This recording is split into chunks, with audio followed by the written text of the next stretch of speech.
Le corps humain est constitué de millions de cellules dont les formes, les tailles et les fonctions sont très diverses. Dans un tissu sain, de nouvelles cellules sont créées au cours d'un processus de division cellulaire appelé mitose. Lorsque la cellule est trop vieille, elle s'autodétruit et meurt au cours d'un processus appelé apoptose. Un équilibre fragile existe donc entre le nombre de nouvelles cellules créées et le nombre de cellules qui disparaissent chaque jour.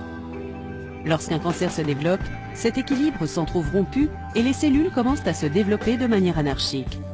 La chimiothérapie est un type de traitement qui fait appel à des médicaments très forts permettant de stopper la croissance des cellules cancéreuses.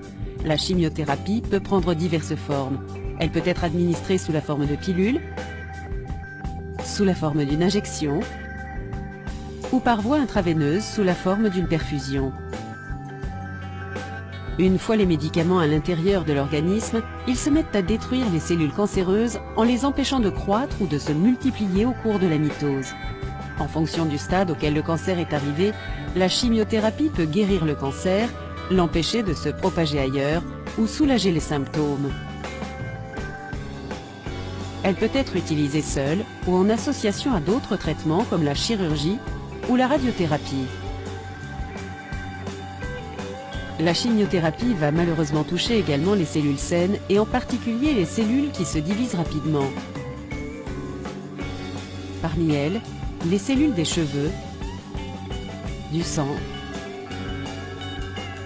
de la moelle osseuse et des organes reproducteurs. C'est l'altération des cellules saines qui est à l'origine des effets secondaires. C'est pourquoi les effets secondaires de la chimio sont la perte des cheveux, les nausées, les vomissements, la fatigue ou une baisse du système immunitaire et une anémie.